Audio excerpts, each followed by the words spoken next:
Welcome to today's episode of the show. I'm your host, Dr. Aziz, and I have a special guest with me today that I'm very excited to talk about. And I think by the end of this episode, you're going to be very excited that we have had this conversation with her and that we all could learn, because it's a topic that you might not immediately be focusing on when it comes to confidence, which is confidence around money and your capacity to create wealth and experience that freedom, as well as to maybe take a step back and question who you're supposed to be and what you're supposed to do. Maybe even take another step back and even look at what is money. And we're going to get into all of that. And the goal of this, as always, is liberation, freedom for you to choose your life and steer the life that you want in the direction that you want. And so my guest today is Kristen Ragusin, and she's the best-selling author of a book called The End of Scarcity, which we're definitely going to talk about. I have lots of questions about this, philosophically as well as practically around scarcity. But her background is a professional wealth management advisor with over 30 years of experience. And she's certified a digital currency expert. She earned her master's degree from Fletcher School of Law and diplomacy at Tufts University. She has a certificate in fintech from MIT, and money mechanics from Cumbria in London. So a lot of exposure and learning and immersion in the world of money and finance. But then also she's an adventurous spirit at heart, climbing Kilimanjaro and hiking the Sahara Desert. And so we're going to bring some of that adventure into this conversation as well. So Kristen, thank you so much for joining us today. Oh, thanks so much. It's so great to be here with you. Yeah, so we got to dive right into scarcity and the end of scarcity. So the idea of scarcity and abundance is something I think many people have heard those terms if they've done any personal development or read books about this kind of stuff in the last 15, 20 years. Seems like that, there's a lot of like an abundance mindset. And when I'm teaching people confidence, I see a massive benefit in an abundance mindset. Whether it's dating, there's an abundance of opportunities, career, money. And so I have some maybe skepticism or questions about scarcity when it comes to money. But before we get into that, let's just talk about this idea of the end of scarcity versus abundance when it comes to money, or maybe the book goes even beyond money, right? And so we'll kind of explore what does that mean, abundance, or what is the end of scarcity, and why the title of the book, and feel free to share a little bit about what led to the writing of this book too, so we can get a sense of you. Oh, it's so great. It's sort of so hard to imagine that this is literal, the end of scarcity in our world. And this is really where we stand. We stand on the precipice that we have the opportunity as almost the first civilization in thousands of years to recreate our structures and not really create a utopia, but create the unblockages of the abundance that's there waiting for us all the time. And this is true because we're living in the illusion of scarcity, no matter how real it feels. And I think even just listening to your wise opening comments here, we're almost oscillating moment to moment between scarcity and abundance. It could be every 5 minutes, it could be every 5 seconds where those thoughts are shifting. And both are absolutely possible at any moment. But the book actually gets into the structural part in society, which a wild adventure led me here. And it was so shocking and then liberating. I first wrote the book for myself. Then I had my mom read it. Then I probably had to rewrite it 1,000 times. And then I really wrote it because I thought, wow, everyone needs to know this. And this is the information our grandparents were looking for, our great-grandparents. And so scarcity, we know when we're tuned into things, we're incredibly powerful beings, and we can absolutely lock into that. And that's what we find. And then also we know when we're reignited by our passion and the sense of our true selves, we can all of a sudden connect back into abundance. But we're dealing with a society where we're actually structured on mechanics of scarcity. Mm. Um, and this is sort of the shocking thing, because it involves everyone, as if we're on a great big circle together and we believe, okay, I'm right. He's wrong, she's wrong, but I'm right. And often we're feeling we're right. To make ourselves feel better, of course, we secretly worry that we're wrong. And it oscillates back and forth. And sort of the good news and the bad news is that we are right and wrong at the same time. We're using a system that actually is, unfortunately, working everybody as hard as it possibly can, and creating scarcity through the money unit. And that's sort of the dollar itself, the way it's created, produces scarcity in our world. And I think this is shocking. Mm. But it's also the wonderful passage of liberation for us. Yeah. So I definitely want to get into the weeds of that, of the mechanics of the dollar and currency. And it's something that I didn't think at all about, you know, as short as 5 years ago. I remember maybe 10 years ago, someone gave me this little pamphlet that was about the Federal Reserve. And it was like the secrets they don't want you to know about the Federal Reserve. And I remember looking, I was probably my early, maybe it was long, maybe it was like almost 20 years ago. It was my early 20s. And I looked at it and I was like, I don't even know, man. This thing looks janky. I know I don't, I just didn't even really care. Yeah. And it was only about 5 years ago, 6 years ago, when I invested a lot of money in the a bull market of cryptocurrency in 2017, rode the wave for about a month, and then the whole thing just tanked. And all of a sudden, I was like, wait a minute, what? I gotta like study this. And then I proceeded to make another investment that I lost. And then I was like, all right, I really have to study this. I got to understand. And it started almost like, how do I make money? And then it became, what is money? So I really want to get into that. Before we do, though, let's take a moment sort of philosophically to look at scarcity, because um, I think it's interesting you said now we're at the first time in human history where this is a possibility. So I want to hear what you mean by that. Because when I observe sort of the natural world and animals within it, to me, there does seem to be this kind of built-in competition for resources. The wolves want their territory so they can get the deer, and the deer want to get away from the wolves. And then if they do, then they expand, and then there's not enough food for the deer.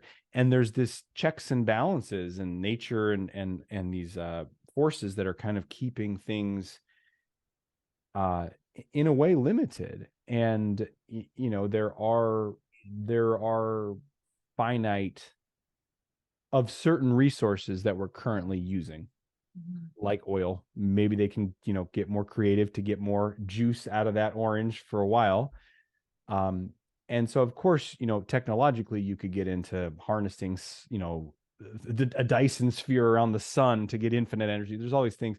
So um is it sort of that through technology or through some evolution of humanity, we can somehow tap into an abundance that's almost beyond the natural animal Mm. status of the world? Or do you see it differently than me and say, hey, you know what? It looks like there's scarcity among animals and sort of basic resources on the planet, but actually it's different. And I'm open to hearing any different perspective.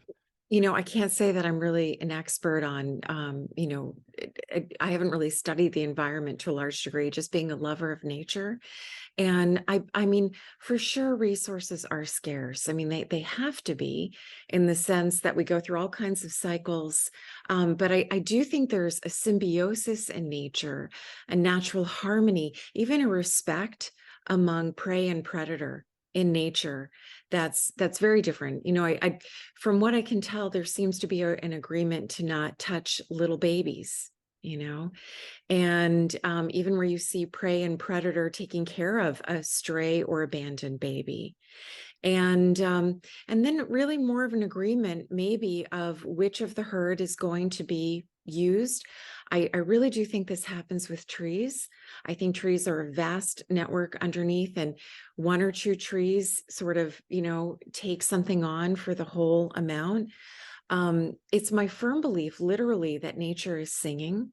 So that bugs and birds and trees, I really believe trees are singing, all of nature in the unaudible space that maybe humanity yet can't fully access.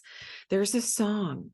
And so, here we are in our brilliance and our sophistication and our desire to learn and create. And still, the vast majority of the time, we're telling stories about our woes. Mm, So we're sort of this incredibly conscious, maybe Atari stick driving, showing my age, essence of the creation, right? And yet, we're still stuck in a lower resonance of self-doubt. yeah. Scarcity really is the lack of confidence, isn't it?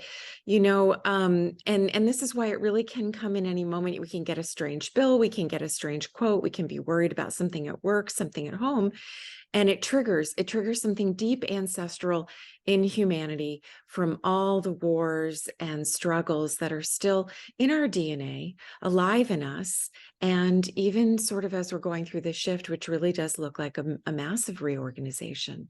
So I still believe it is a vastly resourceful planet, truly an abundant planet, in the sense that one acorn produces, how many oak trees, Mm. and one grain of sand, one drop of water, one ray of light, and all the technologies that we don't really know about, that maybe we don't know about because, again, this illusion of scarcity is being held in place. Mm. I love all of that. And, for those of you who hear trees singing and roll your eyes, I heard a statistic, and I want to get the exact number. This was from a physicist, but that the human sense organs can perceive 0.003% of the spectrum of information that's happening right now. That means 99.997% is invisible or inaudible or happening without you knowing it. And of course, we all know that with our cell phones, that we don't hear the transmission of that data, but there's a lot more. And so before we roll our eyes at this stuff, I might say, eat a handful of mushrooms and no, but so I think that's a really interesting point too about this, when, like, what we're plugging into and what we're looking for and what we're listening for. And there's this abundance available in terms of when you say how many oak trees can an acorn produce, it's infinite, right? Because that oak tree produces more acorns, produces more. So there's so much there. And then, yes, we can get in fear. And there's kind of two parts to look at, right? One is almost a personal. I don't know if we can separate the personal from the environment we're in, but the personal, which is like in this moment right now, my mindset is one or the other. And I know that I've experienced, anytime I have a sense of like, I need something out there to be a certain way right now or else. And there's that grasp beat, like I am stressed and I'm less powerful and stuff doesn't go that well. And then when it's like, hey, it's okay, it's going to happen in some way or another. If it's not that, it's this. And then all of a sudden stuff shows up. So that's the personal side. We can explore that. But then you also said something about the structure of society. So when it comes to money itself, so let's actually start with that, the bigger picture. And feel free to give us a history lesson of, because I don't think many people have really studied at all the money or the history of the dollar or currencies or fiat or anything. So anything that'll be useful for us to understand how you perceive that the game is set up for scarcity. Yeah, this is the critical passage. Most people wouldn't question this. I didn't question this. I even started as a little girl having to earn my allowance from my dad, explaining how the markets worked. I was To him? 5. Yeah. that was your I was nice. on a Good. couch, and I would have to explain interest rates to earn my dollar that week, and if I got it wrong, I didn't get the dollar. Mm, So I really learned, and even with this type of experience, I would have thought I really understood money. But I really didn't, because when we're little babies or little people running around, we see our parents or the people around us and the sun and the moon and money. We don't really question it. We just say, hey, look at that. Or at some point we come to realize it's pretty important. It can be a positive, it can be a negative relationship. For me, it was very fun. Sort of, I was excited, like, wow, if I learned how I could walk dogs or, organize mm, papers for my father, I could get some of this stuff and I could go downtown and get what I wanted, and mm, it was really exciting and empowering. So, we don't question it. We are born in the world where we see it, and we right away are orchestrated in our minds to thinking that, number one, it's a thing, that like a table or a lamp or a clock, it exists, and it exists out there, and it's stable. And when the sun rises, it's there. When the sun sets, it's not there. It may not be with us, but it's out there in society. So this puts us in a really sort of unique, precarious position, because we, without knowing, have a very unconscious mm, relationship or acceptance of money. And now, especially where we're living our lives, which is quote unquote advanced with all the information, specialization, but intensity, we have such intensity, and really in many ways sort of less time than even the generations before us. So people are sort of in the mode of, how do I make money now that I have some? What am I going to spend on it? Maybe what am I going to invest it on? And that's where it stops. And this is the linchpin, because money itself was never meant to be a thing. And so money, even today in our world, does not exist separately. Some people will argue with me about this, who are really, monetary reform geeks. They'll say, first of all, I shouldn't use the word money. I should only use the word currency. And second of all, we could get into the complicated mechanics, mm, but the truth of it is, and this has not always been this, the actual way the dollar or the unit of exchange has been designed has changed over and over and over. In the history of the United States, we're probably on our 8th iteration, 7th to 8th, depending on how we define it. And today we do not have dollars. We only have mortgage debt. And this is really critical, because when we wonder where, just like, if we wonder where babies come from, do the storks bring them?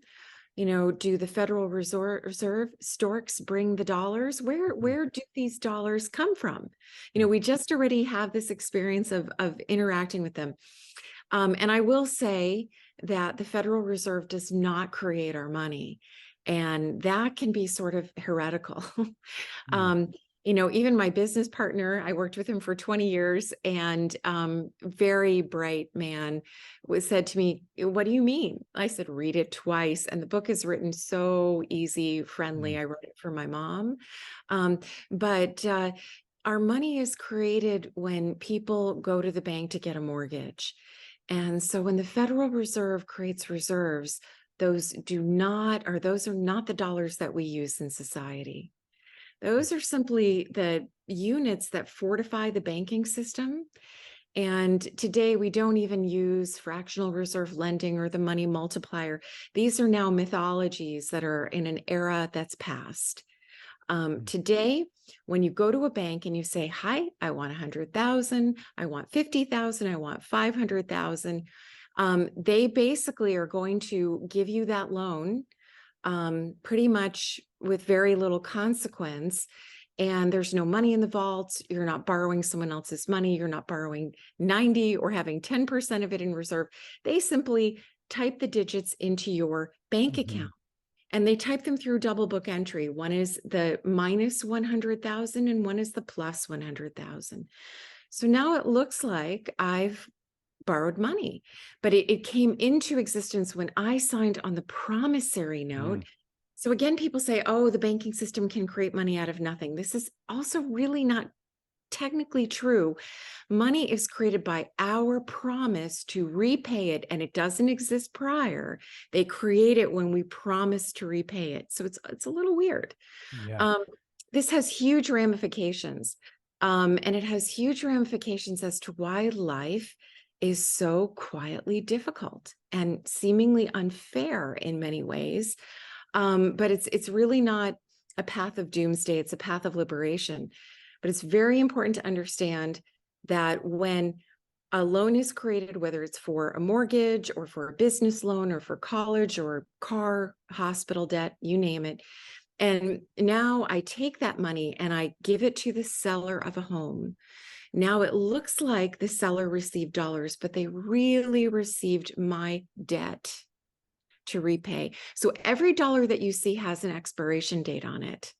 And so like a yo-yo, when you toss a yo-yo out, it may look like $1 when it's circulating, but there is a time when it's due back. And vroom, when that debt is repaid on the principal, those dollars are extinguished. And so the take home, and this is sort of mind bending, but if you think about a snow globe and we think about snow making that little village pretty in the globe, that's when people are borrowing lots of money because there's debt money circulating. But when those debts are retired, boom, that money is extinguished.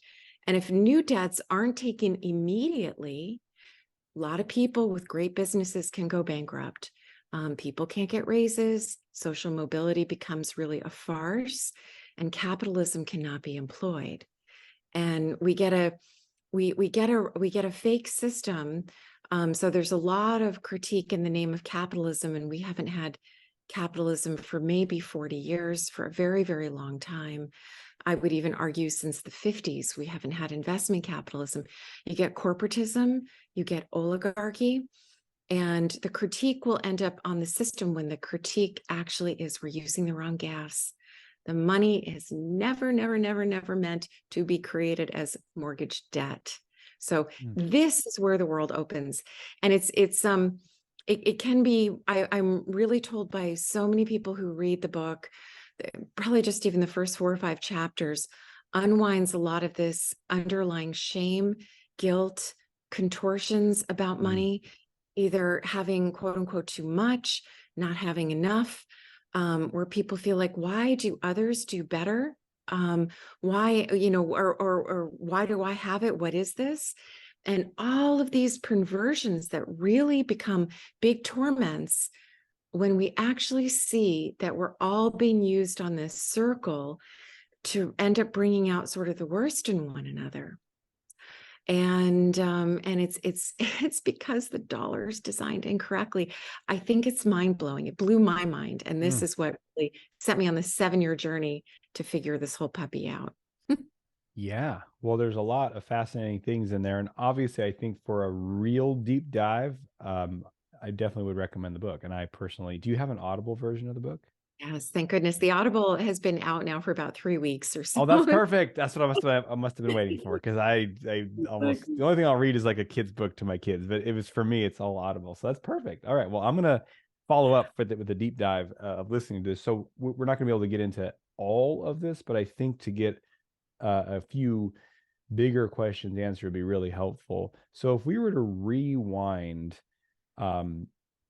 well, we could rewind with the dollar, but we could also just rewind a bit more with money or any sort of unit of exchange, sort of the common history or mythology of money, the creation of money, is that way back in the day, humans needed something that was going to be able to be used as a unit of exchange, because not everyone wants to barter with everybody and no one has the same stuff. And then, so we're going to come up with something that's, it's got good sound properties, right? It's divisible. It's verifiable. It's hard to counterfeit. It's scarce, which means you can't just like, oh, I found a bunch more of it there, right? So we have these qualities, and there's been seashells, and then there's been coins, and then so there's been this need for something like a grease to help the flow of the machine, the human, creations. And then so that's sort of my understanding of the origins of money. And then, you know, there was a time where there would be the currency was a representation of a harder, the actual form of the scarce asset, like gold. Mhm. So we have gold, and then I'm not going to carry chunks of gold around with me. So I put it in a bank, and the bank's like, here's your paper. And then, you know, someone, I could exchange the paper, and the person could keep the paper, or they could go to the bank and get the gold. Back at that time, and this might be, you know, prior to Federal Reserve, this is, you know, there was issues, right? People could rob the bank. The banking system wasn't as connected, all kinds of things. But back then, would you say that money or currency was sort of created in more alignment with an actual real thing, or are we already kind of off target? Yeah, shockingly, we're already off target. It's amazing, and especially because a lot of people who will talk about this will promote having gold. It's not that gold is bad or that it doesn't work. Certainly, when society breaks down, gold is functional, But again, Gold, gun, and sheep. That's what you need.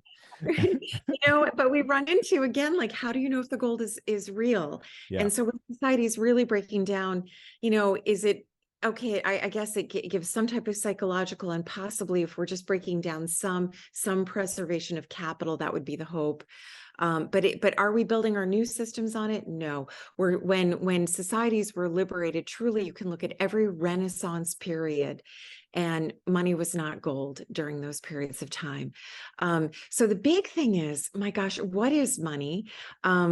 Money, I often like to say to people, if you looked at the equation 3 + 4 = 7, where is money in the equation? Usually nobody knows, right? And then it's the equal sign. It really is. It's just that technology that we created, as you were just saying, to help us exchange with one another.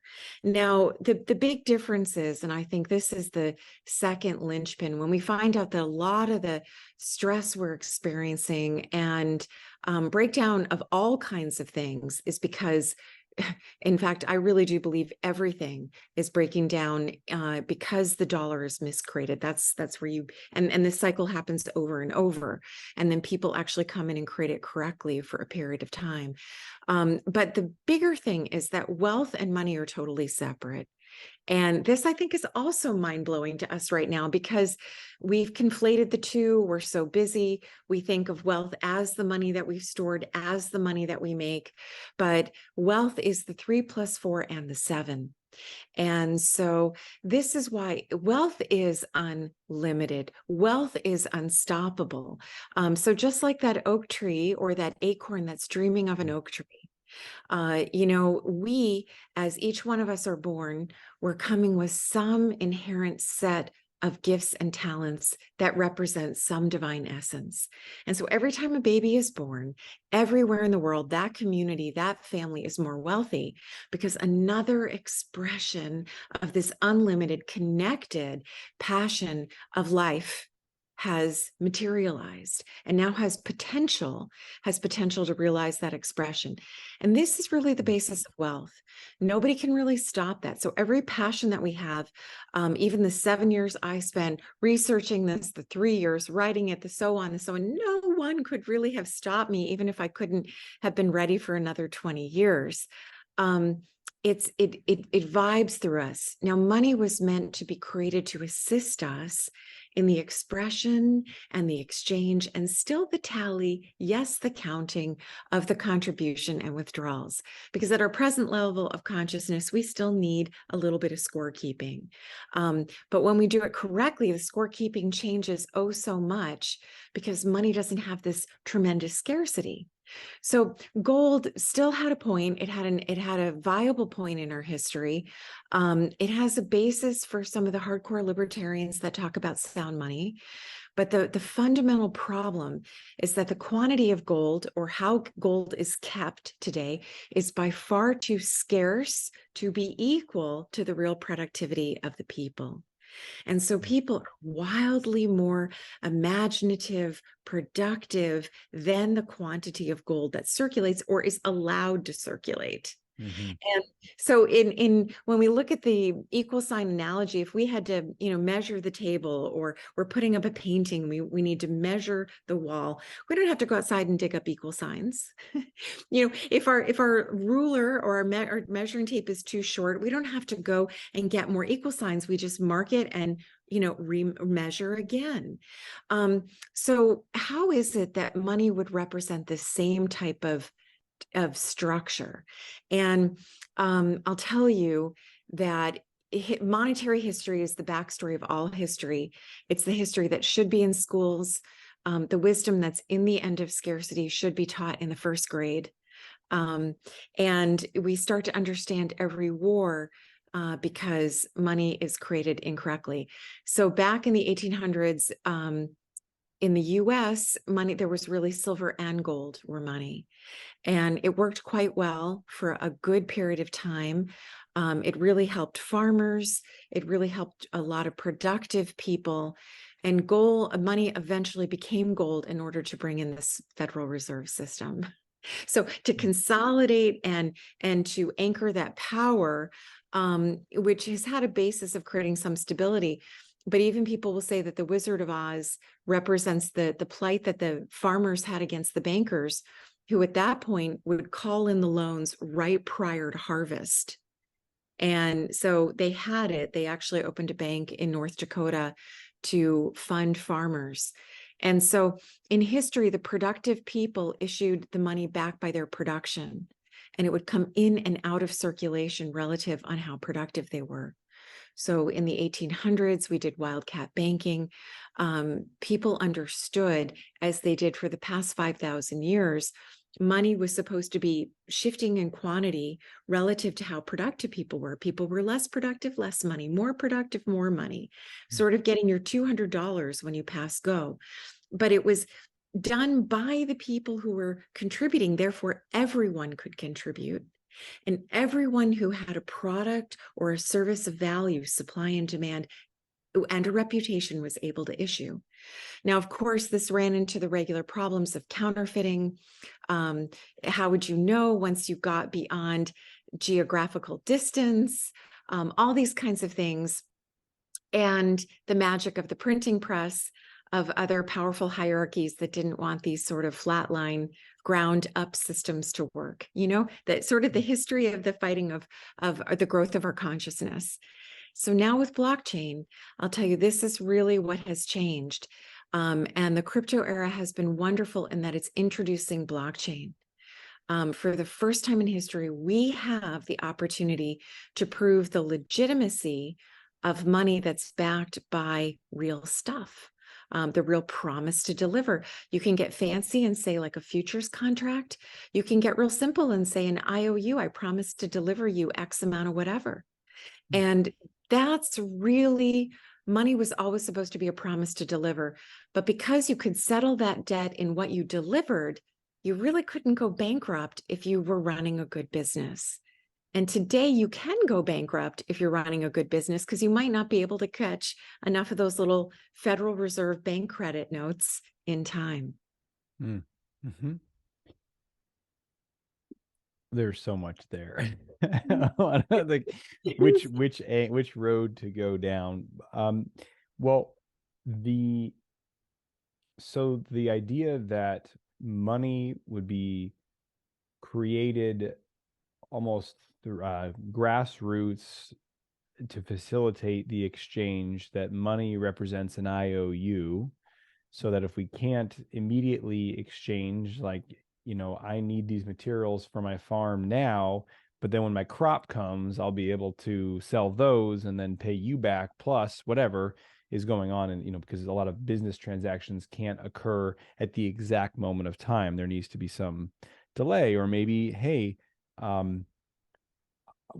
you said you're going to give me something, and then it wasn't what I wanted or what you said, right? So there's all these little ways that money needs to be able to float and bridge these gaps of time and agreement and that sort of thing. And all those you were saying were more from the people rather than sort of centrally controlled. Yeah. And, I still say there's nothing really wrong with centrally controlling as long as there is opportunity everywhere, right? On one level, we still want a government to issue XYZ. And really, I'm talking about alternative currencies. I'm not trying to overthrow the dollar, but um, I'm just looking at the true mechanics of what's correct, and also so that we can understand the real problem. One of the big things I think, especially that's just become so clear in the past few years, is the ever dividing and fracturing of politics. I mean, even in every single little way. Economics, everyone's still arguing about this or that, and social issues. And not that any of these things are not real. It's just that they're the symptoms, and that the root of the problem is that the dollar, the currency of society is using, must be corrected correctly, or you get a ton of really, really poor people and a few people that have all the resources and all the money. They have all the power. And that's what we've seen over and over the course of history. So when we look at production-backed money, it can sort of seem like, wow, is this barter? What is this? And no, it's actually just a fungible or exchangeable dollar. But the way it comes into existence is backed by a certain amount of production. And again, I still think this sounds a little tricky to people, because what we don't understand is that the dollar is only coming into existence when someone or some corporation or some state, city borrows debt. Mm-hmm. So when someone gives me $1, it looks like, oh, hey, a US Federal Reserve note, that's technically bank credit. But it really actually is someone's specific debt. It's someone's specific promise to repay. And so the quantity is always too little what's in circulation, and it doesn't flow where the real productive people are doing the work. It usually flows primarily in the financial sector, real estate, insurance, and financial sector. So you get sort of a built-in hierarchy already. And then you get a propensity for two kinds of welfare at the top, stealing at the top, and then a need for welfare at the bottom. And sort of this new confusion that we're getting about universal basic incomes, that universal basic incomes are needed, when in fact, I really argue that they are trap doors that go to total control. Because we lose the point that we are inherently wealthy, that the entire value that money represents is our productivity, the things that we create with one another. And when we sort of go to a universal basic income, the idea is that good is outside of us. We need some type of central authority to give it to us, or there isn't enough, or that it has to swirl in some way. It just can become total tyranny very, very quickly. Yeah. You have to wear your purple and red striped sweater and stand on your head every Tuesday morning at 7:05 in order to get it. And so this, again, has been a repeating pattern over history of, between constant revolutions and these kinds of things. Yeah. Freedom lies in having money come into circulation, whether, and I get a lot of flack for saying this, whether it's Amazon who creates our money, right? I was talking to sort of an economics futurist giant a few years ago, Hazel Henderson, who wrote a book called Ethical Markets and did a lot of beautiful stuff. And she passed away last year. And she said to me, Kristen, you can't say that Amazon would create our money. That's horrifying. And I would say, what difference does it make if it's done correctly? Whoever does it correctly is the Trojan horse, is the trapdoor that opens this whole path to freedom.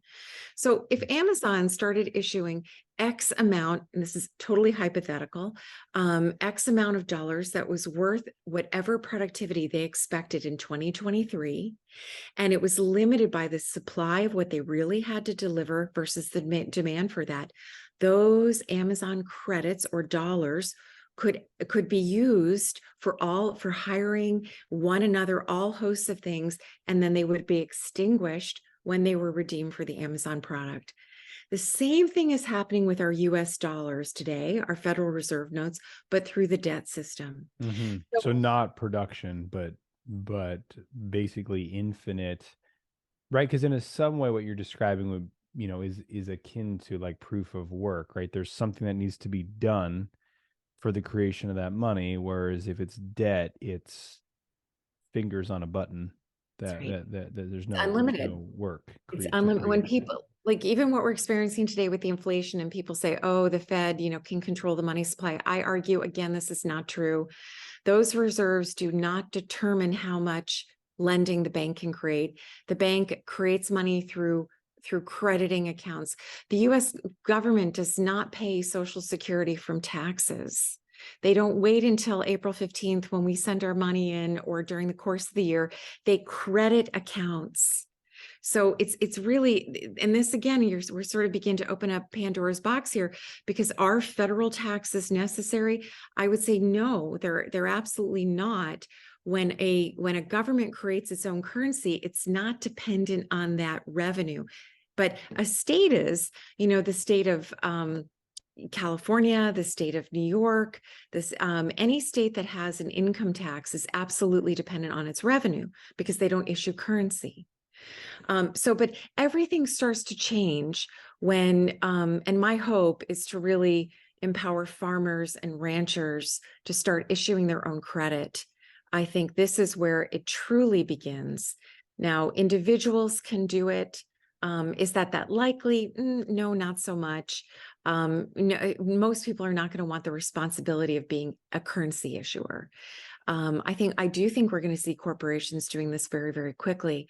But I think it's very important that counties, communities, farmers, anybody who is providing a value and or has a beautiful idea and says, my gosh, I just can't get funding. Guess what? Yes, crowdfunding already shows you this. And now with the mechanics of articulating an alternative currency correctly, we now change it's true decentralized finance. And the whole idea that money is sort of this very, very scarce resource, sort of the thing that's driving us, or even that makes some of our behavior okay, or the way we treat one another okay, it all stops because money goes into the back seat. Wealth is in the driver's seat. What do I want to create? What type of world do we want to live in? And now when we redesign the articulation, which is very, very simple, I will say it's in chapter 11, even though it's important to read the book consistently. Actually, it might be chapter 12. The formula is very simple, how money needs to be articulated and designed. And truly, they knew this in the Roman Empire before it fell.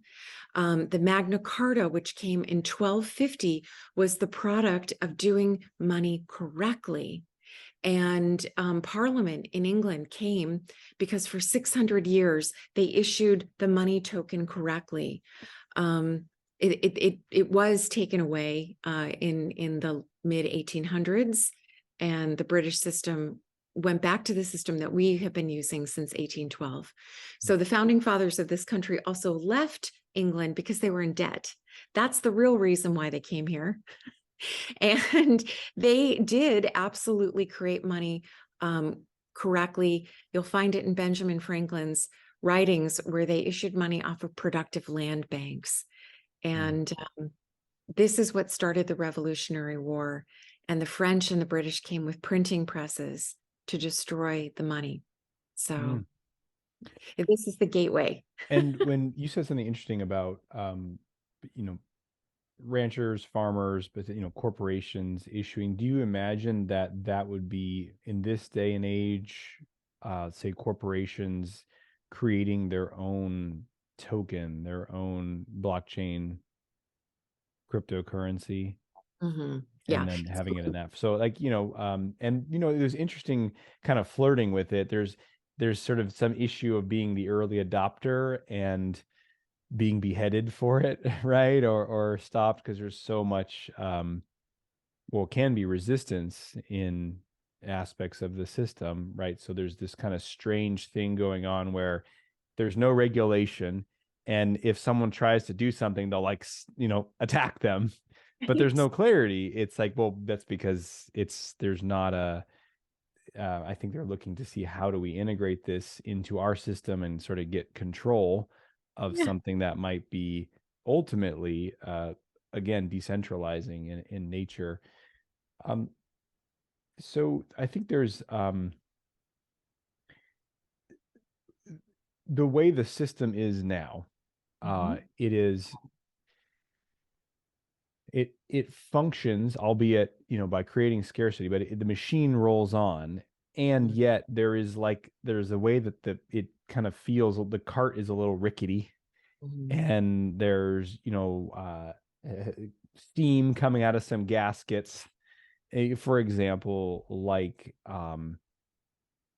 many countries, most developed nations having insane debt to GDP ratios, right? Like the debt's bananas out of control. And what's the solution? Oh, make more, And then you have these strange kind of theories of money, like, well, if everyone just prints everything, then it's all good, right?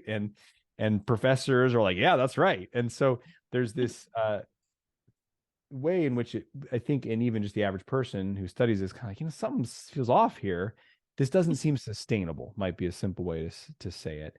And yet, the way that humans seem to operate often, especially in groups, is wait until the bus hits the wall and then everybody get out, as opposed to like steer around the wall. And I know we're getting into the realm of like fortune telling, so this is all just sort of speculation, but what is your sense of, does this system go on for another 100 years? Because hey, you just keep pulling the levers and it goes, and and then like all fiat currencies throughout history, at some point does the dollar kind of unravel, and then there's a meltdown, and then there's a reformulating of a new thing. And how is that kind of different than just the same old merry-go-round where it's like, hey, we're doing it better now. Nope, let's co-opt power and reformulate. So what's your vision of how the rate at which things change or unravel? And again, this is, your informed guess, really, but I'm definitely curious in your thoughts. It seemed that every 40 years, around every 40 years, we've had some significant change to the currency. So, we're late right now. So 71, Nixon formally closed the gold window, primarily to foreign countries from being able to redeem US still Federal Reserve notes for actual gold. So is Fort Knox empty? Probably. Does it matter? No. I do think hypothetically this system could go on for a very long, long time. I don't think it will. And I do think if it collapses, it still is done really as a decision, because a new system is built and that crisis is created, so the new system is adopted. And I think that's also what we find in history, that every sort of collapse has also been a controlled demolition. And I do think that we're in the midst of one right now. And that's why it's so important that we stand at this precipice and actually do what every civilization tried to do, but they didn't have blockchain. If we don't do it, and I think what's really important is just that whole sense of, number one, knowing how truly powerful we are. And these are not cheap words, really with a very moment of grasping how powerful we are, even from the day-to-day moment of how we can shift how we feel when we have an awareness, and shift how we feel connected, sustained, how then all of a sudden we feel alone, and all these other kinds of things. So we have tremendous power over our state of mind. And then likewise, we have tremendous power over our resources when we recognize how many people it's required for every single thing that we use in our life. So we are really all working for one another, because even a glass of water, having breakfast, how many thousands of people did that require? And so the bulk of what creates the world is people intending and actually getting up and doing things. And this is not such an easy system to stop. Now, when we start to realize how powerful we are, the only thing we need to know is what's the pathway to change it? Are there other systems?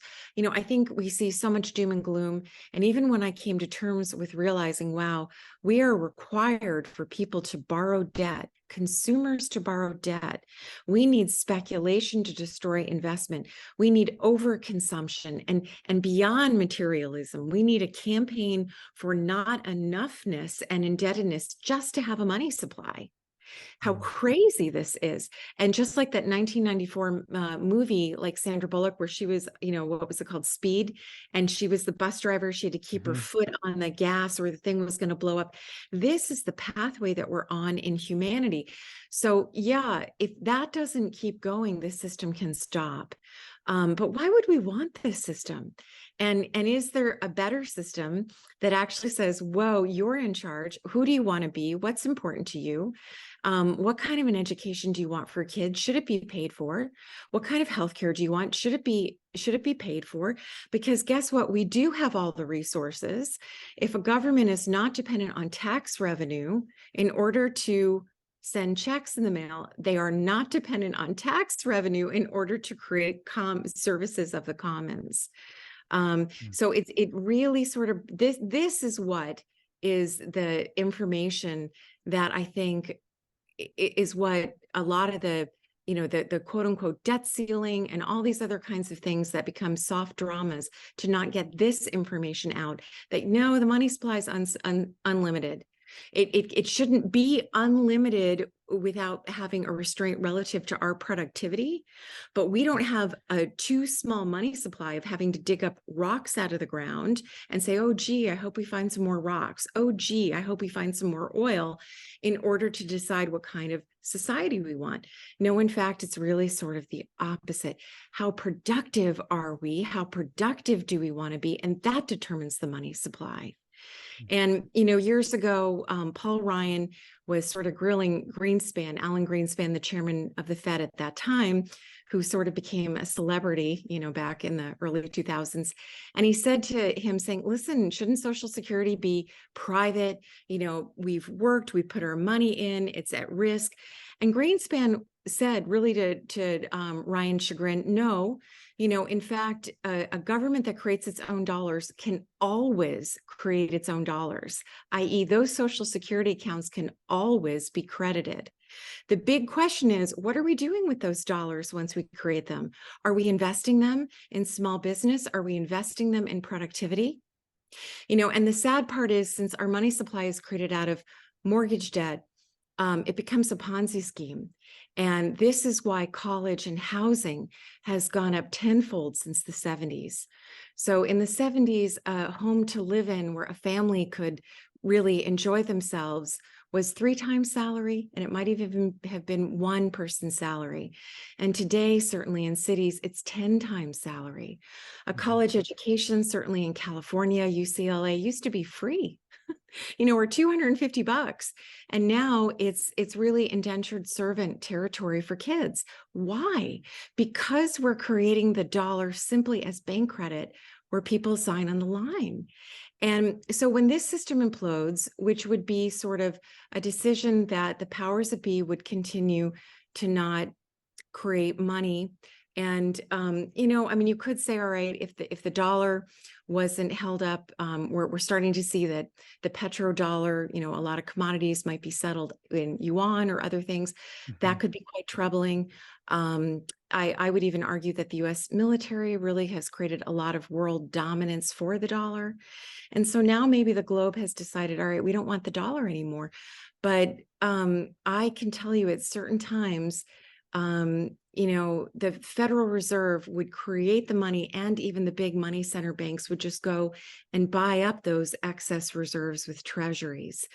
So the system is a lot more orchestrated than it seems. And, the whole idea is if they take it down, if the powers that be really do sort of let it go, which absolutely could happen, what are we left with? Right now, after the banking crisis of 2008, the Dodd-Frank Act put in something called OLA, O-L-A, which meant that there will no longer be bailouts of the money center banks, but instead there'll be bail-ins. And that means we as depositors will actually have money taken out of our accounts to bail in these big institutions. Nobody really knows what that looks like. I would hope that that would only be over FDIC insurance. But when you still get down to it, FDIC insurance is, I think, 1% funded, less than 5% funded. So we have a lot of precariousness out there that could keep people up at night. And the thing that I would say, not that I know anything along these lines, because that's total crystal ball territory, but I would still be surprised you get a real collapse in the sense, because you'd have so much disarray. But you get the pressure of the not enoughness and the stealing of people's lives and identities and self-esteems by creating money as consumer debt. And so we do have central bank digital currencies sort of coming to the forefront in the next 2 years. Either they will be helpful, or again, they absolutely could go down the path of tyranny, saying, listen, you have flown 4 times this year, you can't use your card, or your account is cut off. We say you owe this type of surtax and your account is just debited without any type of opportunity to say, I don't agree. So absolutely that framework is being built. And, I would say it's going to bring about, this topic will be very, very mainstream in a year. I may be on the edge. I always think I'm too late. And back in 2007, I was talking about how corporations were going to start to issue money. And then when Bitcoin came in 2009, people thought, okay, maybe you mean cryptocurrency, but we have yet to see the money revolution. All the crypto is not money, it's speculation. And Bitcoin itself may at some point become a wonderful store of value. I don't think it needs to be banned, because again, the powers that be, if they wanted to deregulate it or get rid of it, all they would have to do is, when it eventually traded, just be on the other end of that trade and put it on the shelf. And it would, maybe it could go to $1 million a coin, but no one could use it because they wouldn't have access to it anymore. And this is why whatever we're using as money should not be scarce. And that's fundamentally why gold as an equal sign, as a unit of exchange, does not work, but it can be a store of value for a period of time. So we're sort of in the storm of some very scary ideas, some whole essence of the floor dissolving below our feet. And yet we also stand at this really wonderful excitement period of time when we come together and recognize, we're the ones who do all the work in the world. We come up with the beautiful ideas, and the resources are in our local communities, the things that we need for life. And we can now create these systems of exchange, these patterns, and actually tokenize them, like the founding fathers did, like Lincoln did in some ways. And really, I would argue I could even take you back truly 5,000 years. It's quite miraculous. And the one little last thing I'll throw in here is that people actually never bartered.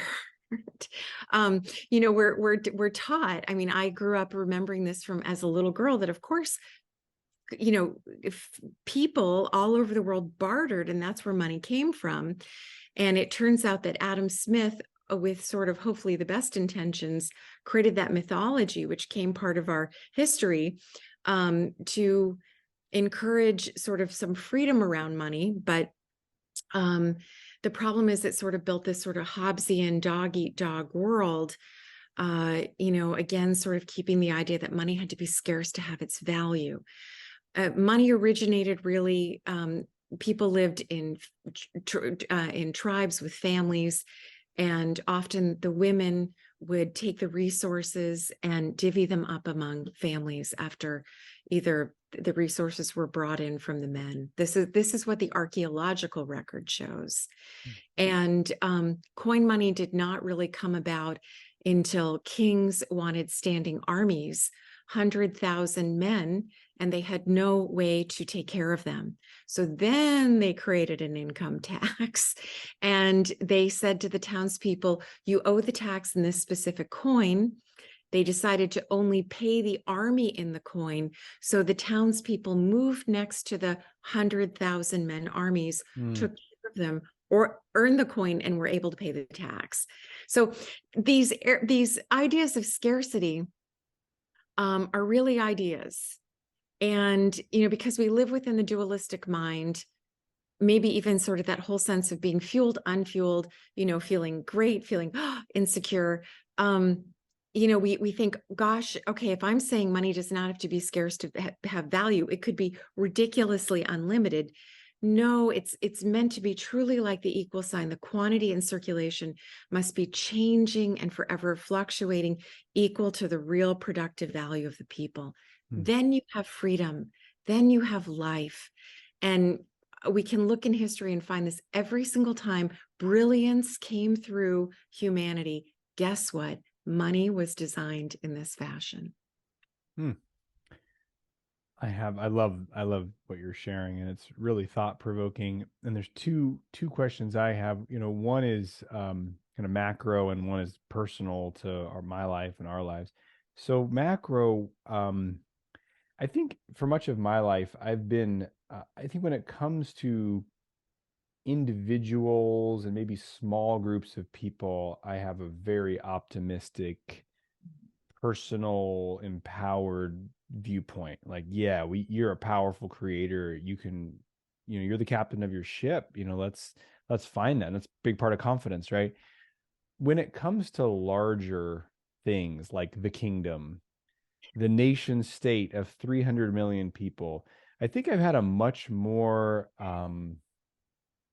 like, keep your ear to the ground, try to figure out which way the winds are blowing, and get in the current, because these four, it's almost like the weather and these massive forces that are way beyond my influence and control. So needless to say, I never wanted to be part of like the student body.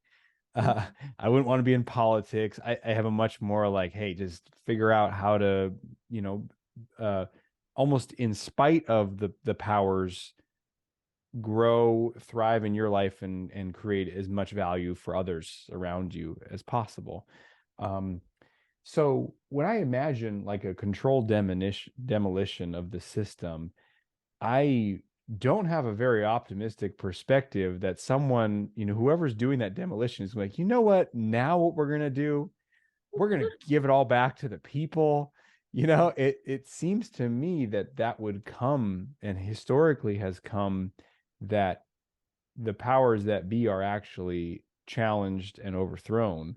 And that could be either militarily, like French Revolution style, behead everybody, or industrial revolutions, like, or that kind of thing where it's like, hey, things have evolved and changed so fast that all of a sudden now the power is coming into these new people's hands because of technological advance or something like that. So that's the macro one. So we'll start with that question. What is your sense of that? Because almost like we get to choose. I'm like, I'm not choosing shit. I'm just gonna be along for the ride. It seems like, I can tell my friends about it, but are we doing anything there? So I'm curious what your sense of that is. Yeah, I think we're doing a lot. It's interesting. I really do say, like, I use this wonderful Sufi parable that I learned like 20 years ago, and I still was like, wow, I know that's really important, but I don't totally get it. And as I studied monetary history, I was like, wow, I really get it. And it's the old man who is lost his keys in the dark of night, and he's searching for them under the lamppost. And the traveler comes by to help him. He feels bad for him. And they search and search, and it's cold. And finally, the traveler's like, are you sure you lost your keys here? Like, and the old man looks up gruffly and is like, no, I lost them 2 blocks down to the east. And the traveler is like, are you kidding me? And just like dumbfounded. And he said, why are we looking here? And the old man says, because there's light. I can see here. There's no light down there. I can't see anything. And so here we are, we look at our politics, and, I would imagine for anyone in any place of the spectrum, it's just, exhausting and heartbreaking and all these kinds of things when we start to look economically confusing. Like, what do you mean the Federal Reserve is trying to raise interest rates to lower inflation because higher interest rates actually creates more inflation? Oh, does that mean they're trying to burn the house down in order to say they put the fire out? Like, and then we look at social issues and to say, gosh, how do we actually create more cohesion through more division, or what are we doing? Are we breaking even our whole families, from our parents to our children to our spouses? What's happening? So the issue really is that, my gosh, if we start to find out, we have to look in places that are not familiar. We have to challenge ourselves to say, maybe I am part of the solution and I'm part of the problem at the same time. Maybe there's something in that unfamiliar territory that I'm going to find that key that's in the dark, that's going to open that door to a path of illumination that's off of this cycle of pain, that gives just some intermittent sense of feeling better because I'm hearing stories or philosophies or senses of identity, whether it's this belief set that makes me feel better for a little period of time, but also I'm starting to feel like, wow, I've heard that story before. So here we are. And I think that the beauty of this is that we are a fractal. Everything is a fractal. So when I look out into the outer part of the world, and if I'm disappointed with what I perceive as corruption or this and this and that, well, guess what? It's still a fractal of me. And I'm not saying that I'm responsible for the world, but that I'm an inseparable, unique point of consciousness. So I don't think that we are all just one, and we're also not separate. We're both, right? And so as we come to this new understanding, and then we begin to really embody this, all of our systems are going to change and embody that. So how do we create things that will embody the sense of we-ness plus honoring the unique identity and personal selves that we are? I often used to say to people, especially investing money all these years, and we would look at when Walmart came and they would do the heavy-handed price setting and, the sense of destroying small business, or Amazon. And I would say, if you want your prices cheaper and you want your stocks higher, then there's no difference between us and the principles of Amazon or Walmart, right? And so it sort of takes it home, because how do we get out of this? And I think it's still not being naive. There's a sense of realism, sobriety about how things are, and also a sense of atonement that this is the system that we've created, that we're part of, that we have also the opportunity to change as we change inside of ourselves, more moments of peace for ourselves, for our families, for those around us, and really, as that healing process occurs inside, it is absolutely has to be occurring on the outside, because they're inseparable.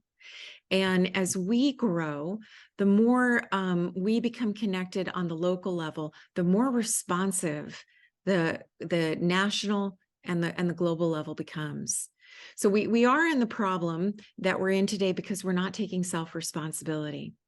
And yet that on its face seems somewhat also unfair, because how do we take responsibility in this kind of a situation? And I believe that really the solution is monetary. So when we simply come together, whether it's supporting local farmers, which many of us do by funding them in the winters with CSAs, their farm shares. If you give them $400 or $500 in the winter and you get 10, 12, 16 weeks of food in the summer, why can't that be tokenized? Why can't the farmer's promise to deliver become an alternative currency that's verifiable in quantity and value, limited by supply and demand? So it's very easy to start orchestrating these systems off of those that provide our living. Builders could do this, energy companies could, And soon people will start accepting them. I do know of a company in California that started to create a token like this backed off of their services. It's yet to come. There's a company in Mm, Argentina who does this with soybeans. But mm, again, we want to get away from just single commodity. mhm, Ben and Jerry's could do it. Toyota could do it. So it is coming. But at the same point in time, I think that fractal picture is what speaks to me most. mm. um, because as I go through the oscillations, I mean, I still have the 3 a.m. terrors, less than I've had them in the past few years. But, just the sense of, wow, what can we trust anymore? What could happen tomorrow? And, I always thought that the caterpillar and the chrysalis was having a way better time than this. Mhm. you know? I love that image of a fractal, and what's appealing about that is there's a way in which I am very dedicated to growth and um, expansion of all of it, right? Myself, my perceptions, consciousness, and so it takes a little bit of that, like, what do I have to do? Because it's like, oh man, life's already really full. I got kids and a business, and it's like, now go out and you know. But let me ask one follow-up question. Then I want to get back to that personal lifestyle question, which is, so the vision you have of a future, one possibility is if Toyota's got its own token and Ben and Jerry's has its token and the farmer down the street has their token, what am I using to exchange with you? Let's say I want Well, to buy your services, or like, something like, what, we're in different states. I'm like, hey, I got a jingle jangle. I got some Toyota coin. You want some Toyota coin? You want some Ben and Jerry's? Is it that? Or do you see, like, the CBDC, centralized digital bank currency, or Bitcoin, or some other more kind of standardized one? We're going in and out of those, and then when I'm not trading with the specific company or buying from that company, I'm using a more standardized token, coin, currency.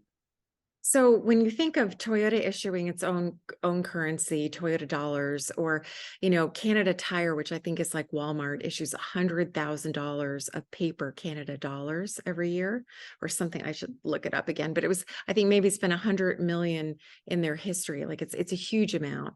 And sort of, if people were short on money, you could say, hey, listen, can I give you a few extra Canada Tire dollars to make up the difference? Because you can pretty much get everything there, like a Walmart or an Amazon. Mm-hmm, mm-hmm. So I'd let's say, take Amazon money credit. right, I so mean, I'd could use I, it. right?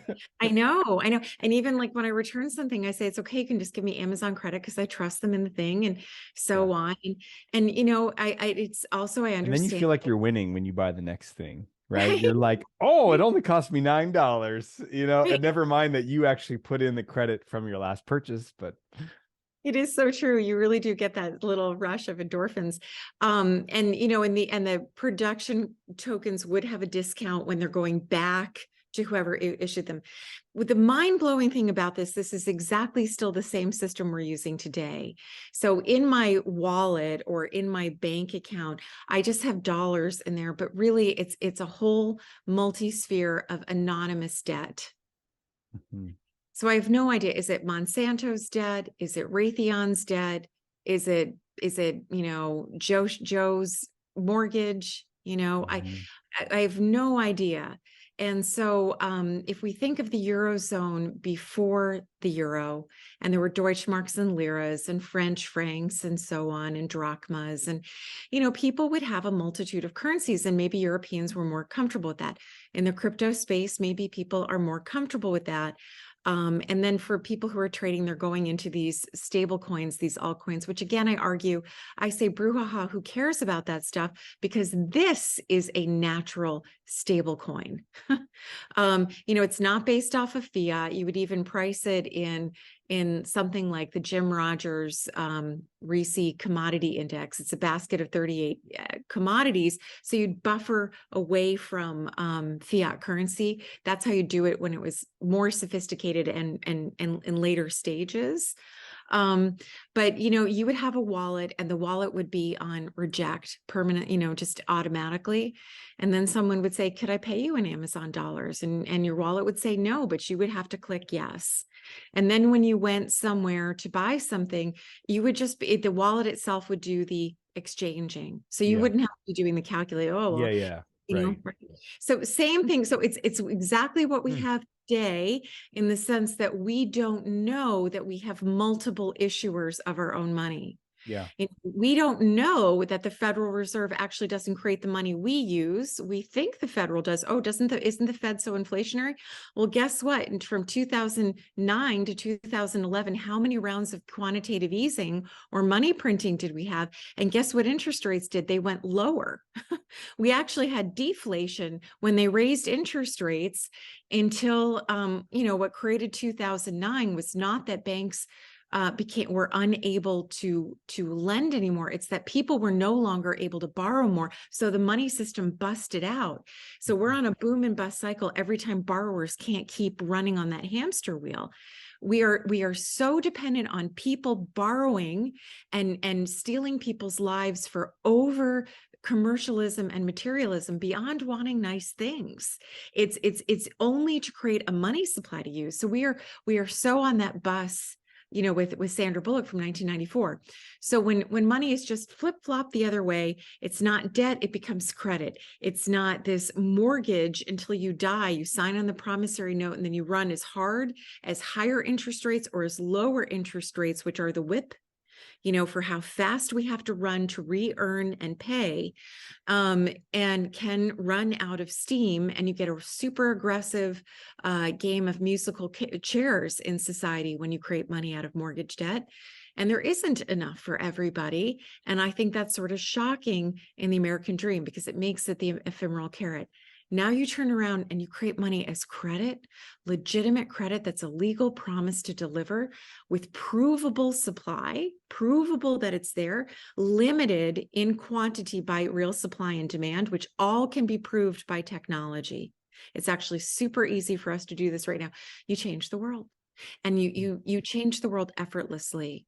So it's just the big problem is we don't, first of all, we sense we have a problem, but the thing is we would never look to see that it's actually the way the dollar is designed, and that the dollar has been designed so many different ways throughout history, and that it's the people are meant to do it. And so I say, okay, good, we're in the corridor, but we are that little baby chick who is in this strange conundrum now, getting bigger, and all the nutrients that were inside of the egg helping us to grow have now sort of gotten mixed with the toxins as we're getting bigger. And we're being propelled to like break down the structure that kept us safe, but just like the caterpillar in the cocoon, the baby chick cannot even imagine the world that's waiting for it. And so as we stay energized in the truth of who we are and the truth of what's possible with our imagination and passions and resources and talents, and that the money power actually is born in us, that we were meant to design the money systems. Boy, what beautiful world could really, is in fact waiting for us as we continue to sort of bolster one another. Yeah. Well, there's so much there, I think, about competitive currency is a very interesting idea, right? If you look at a lot of industry, the fact that if there's a monopoly and I don't have a choice, the industry tends to stagnate, doesn't advance, because they're like, well, what are you going to do?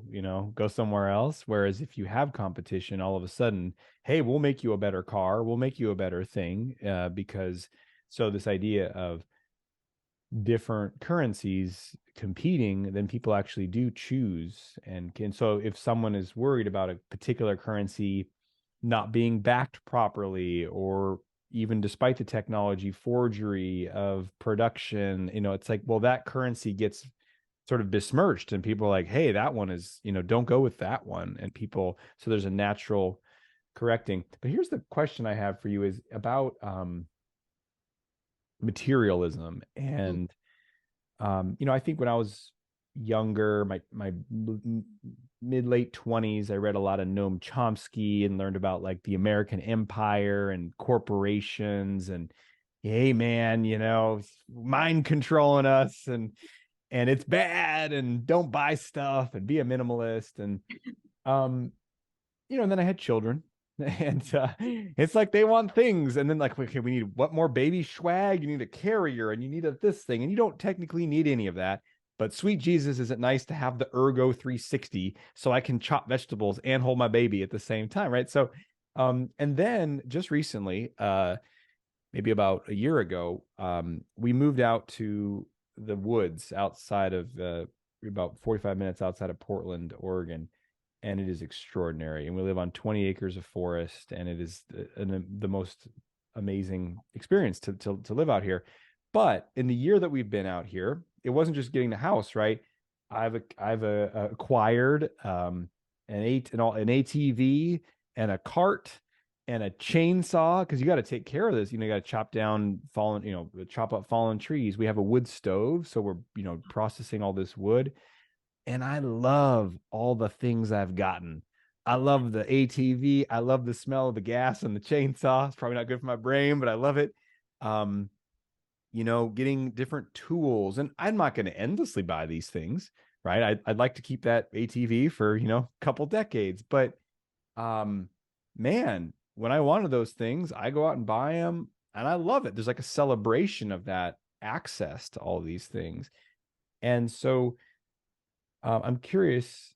And then I might say, well, I bought it within reason and for good purpose. And those people over there, they're materialists. They're buying unnecessary stuff. And then it's like, well, is it just unnecessary because you don't want it? And then when you want it, all of a sudden it becomes necessary. So I'm curious about this idea of consumption over. I mean, I think we all know the feeling of like, I'm going to go to my phone and I'm nervous, so I'm going to go to a shopping site and buy some shirts I don't need, right? Like I get that kind of, that's the way we could emotionally eat. We could do something to distract ourselves. So there's that. Putting that aside, and just like the desire to have things and use things, tools, and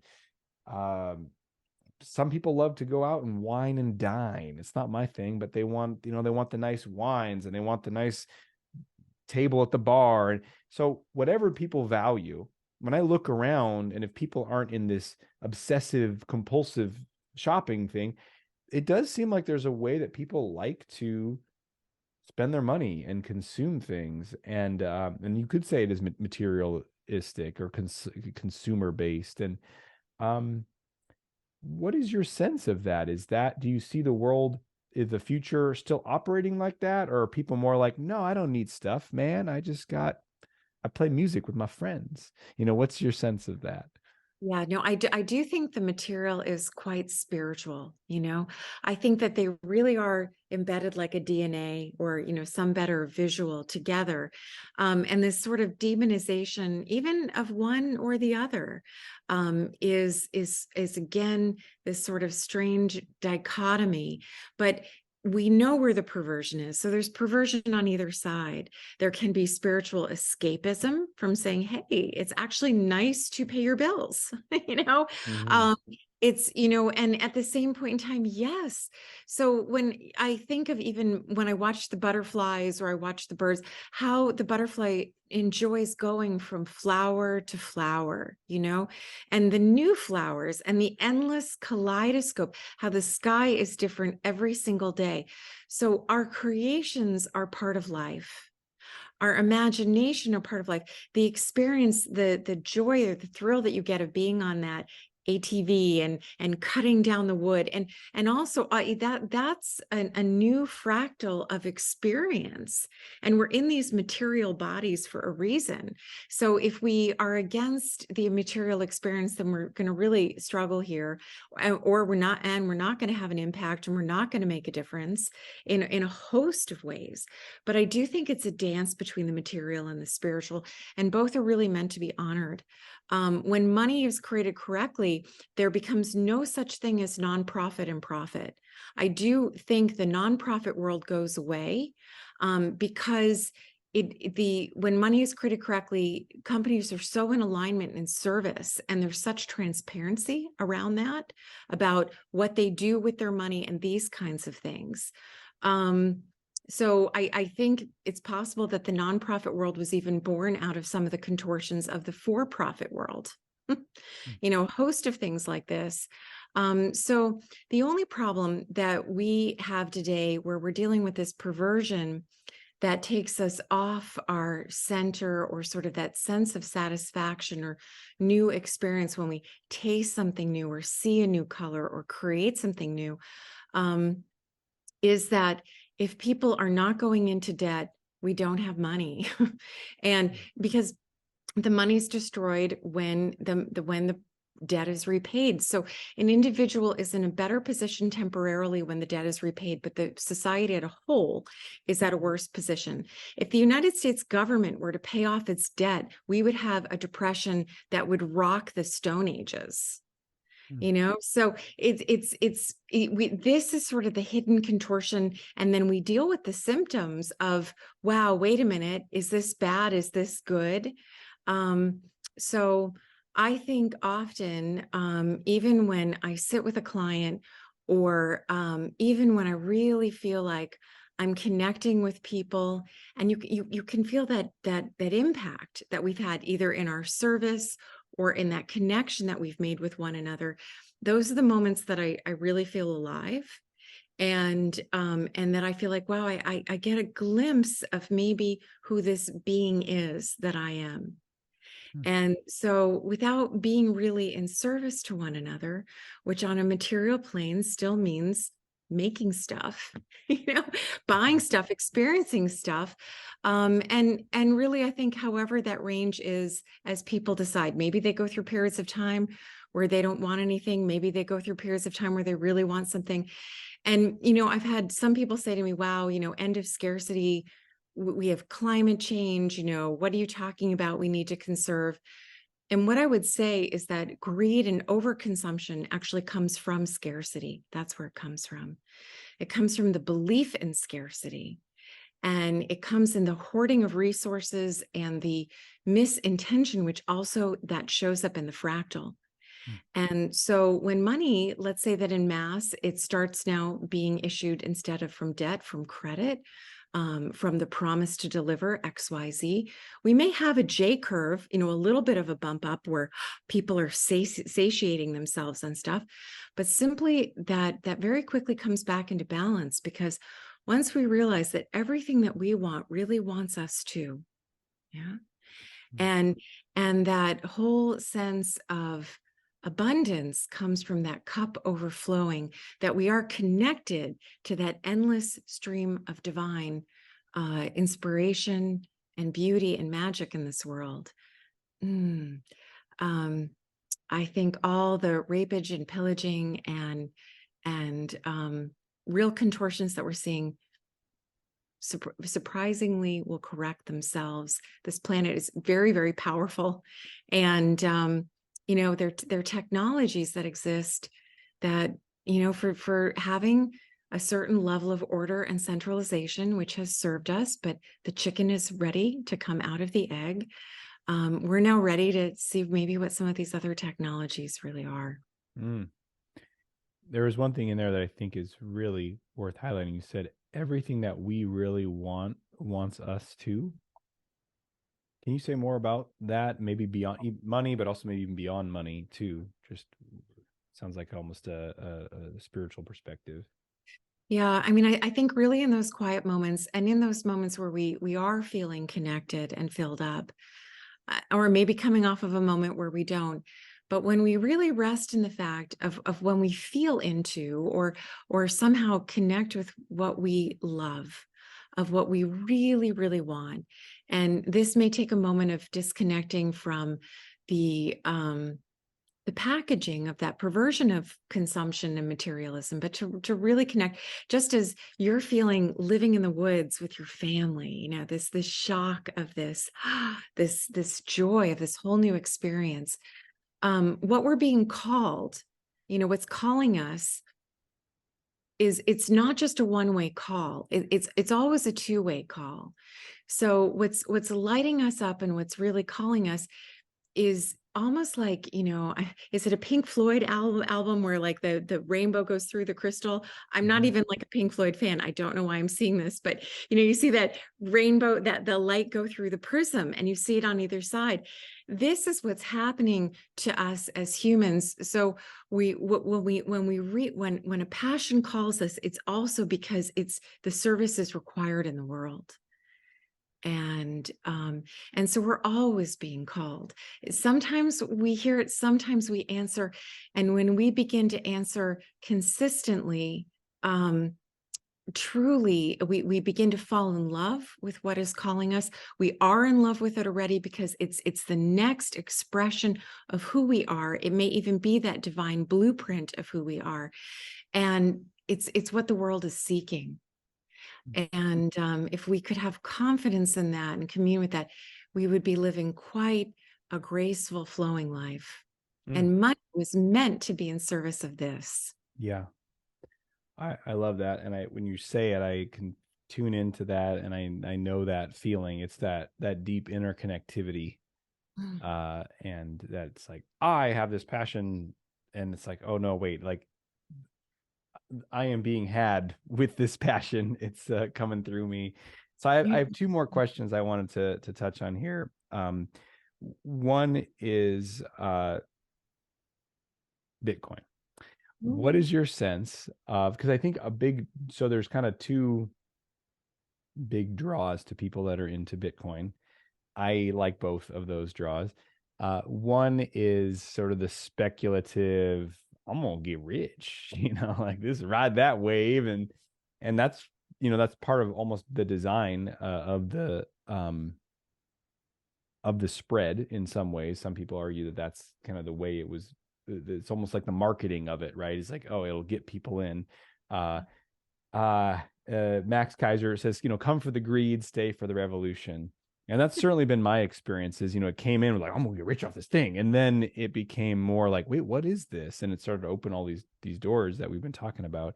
And then the second draw is this possibility of an alternative, a new way, maybe even a life raft in this transition time, to have something that the governments can't control, or maybe they can shut off ramps and stuff, but in terms of they can't issue it, it's not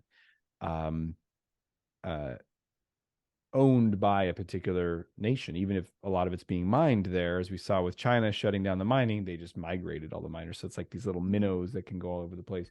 So what is your sense on the shorter term or even longer term? Do you see it as something that, in comparison to currency breakdown, becomes a thing that, oh, look, it's worth more and more, even though the currency is getting weaker, at least you're preserving or increasing value, and also as this other more visionary potential as an alternative way of means of exchange? What is your sense of it? Yeah, well, I think it's a lot of fun, definitely. I'm technically not able to give legal advice, just, in my financial advisor capacity. But when I first ran into it in 2009, I read the white paper online. I somehow stumbled onto like a Bitcoin community, which was like, hi, we're starting this and we need people's computers, and would you be a miner? And I had no idea what any of that was. And too bad I wasn't more technologically savvy, because I was like, sure, you can use my computer, but never never ended up doing it. And I think at that point, I was going to Bitcoin meetups in Cambridge and, and that kind of stuff. And I loved the idea. I was just very, sort of religious about it, that it wasn't money, because I was already 2 years into this truly understanding monetary reform. I saw the 2008 crisis coming ahead of time. And even though I got people out of the markets, when I saw it collapse, I knew I was missing something. And it took me 9 months to discover that I had no idea that money was created through the creation process, just on the golden keyboard. And I was heartbroken after that. So I thought Bitcoin was cool, and I thought it was totally fun. And I loved the people, because it was this, totally optimistic space. And you got lots of young, people that were wanting to do all these fun things. And in 2000, I think 16, 17, maybe 18, I was talking at crypto conferences, and I would love just the euphoria. But I was still pointing to more of what is money. So I personally think, I would be surprised if Bitcoin goes away. I personally think that it should survive any type of change. I mean, the volatility that we could experience, who knows? It could go to zero, unlikely. It could go to $1 million a coin. I think right now, probably 60, 70%, most people believe that the central bank digital currency is going to come as a totalitarian sort of through ESG goals. Hopefully that's not the case. Still, again, I think as we build the consciousness and the pathways of exchange, it doesn't matter what it will come as, it will sort of become irrelevant.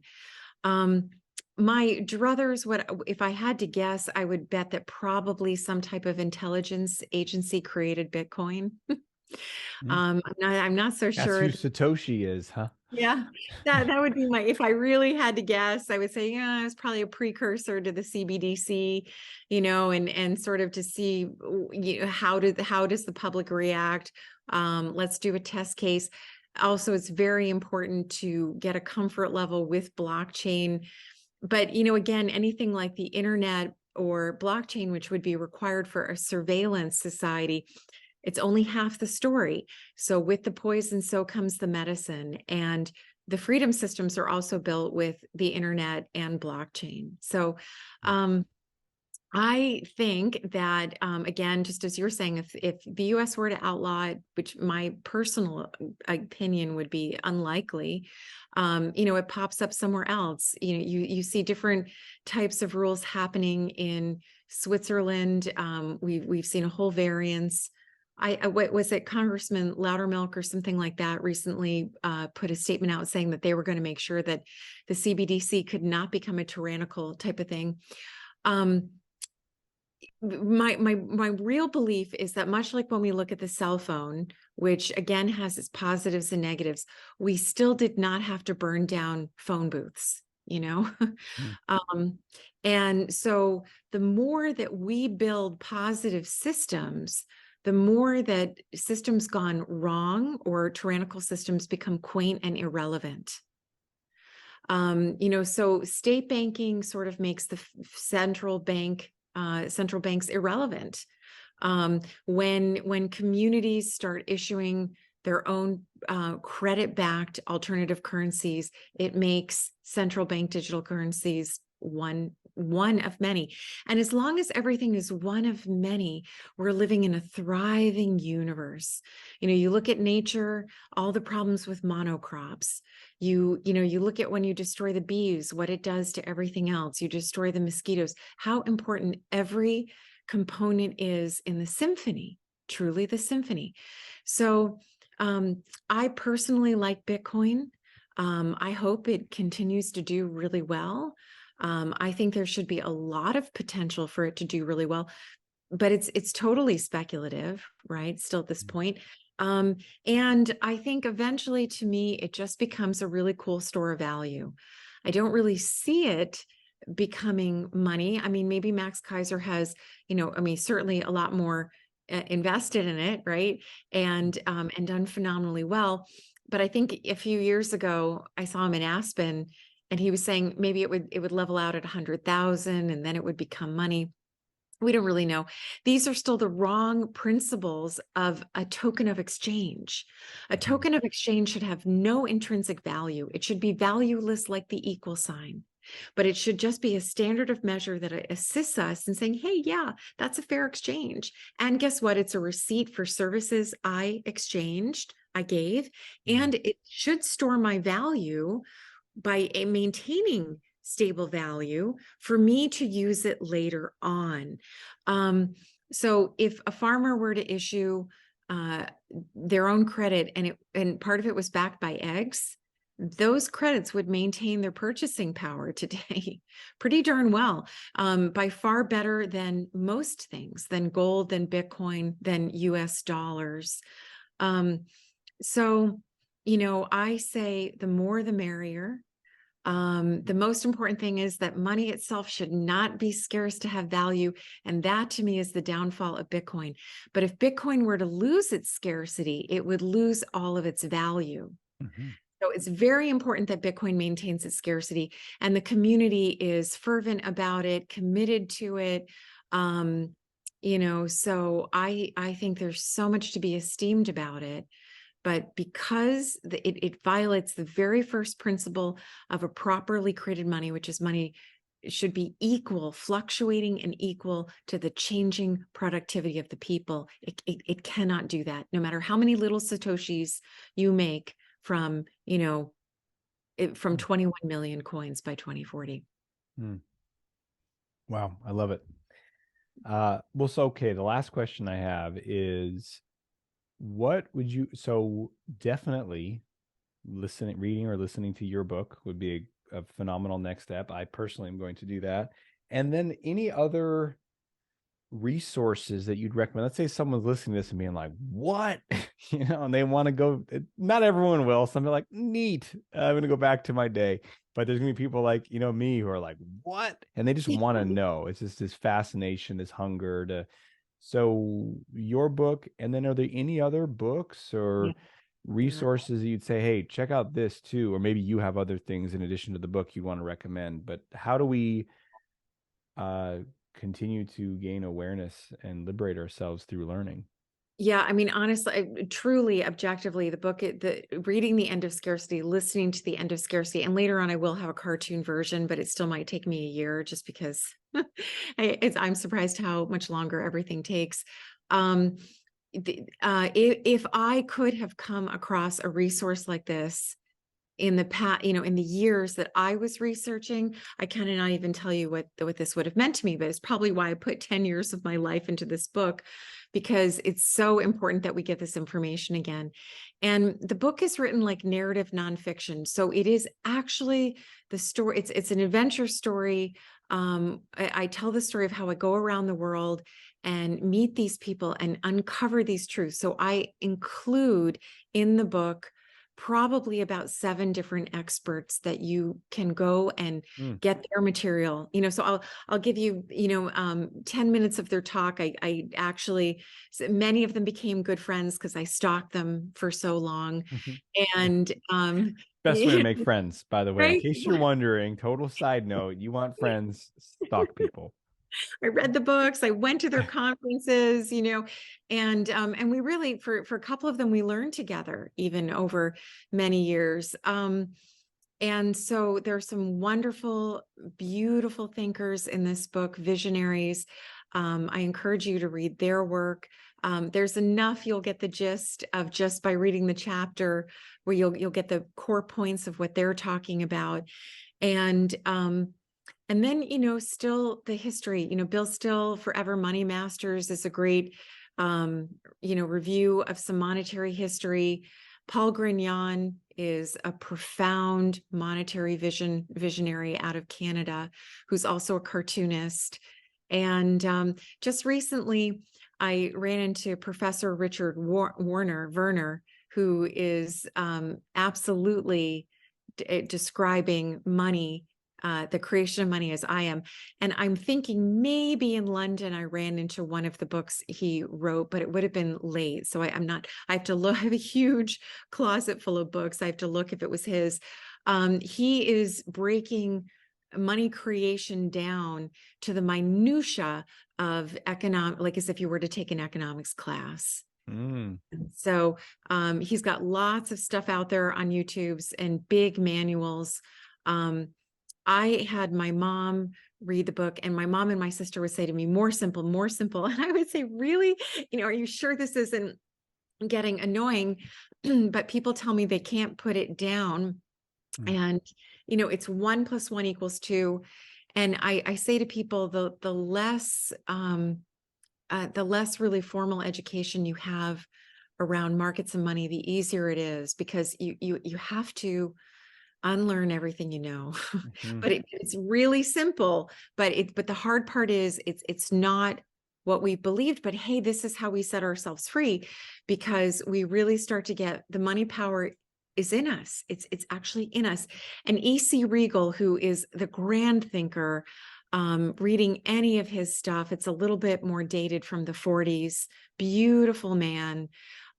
He worked on this day in and day out, trying to stop World War II because he knew it was coming. Every war has been the contortion of the money supply, and every war comes about in order to create more debt. So it's just so sad in so many kinds of ways. But so E.C. Regal did the best that he could to stop World War II and wrote beautiful books that you still can get.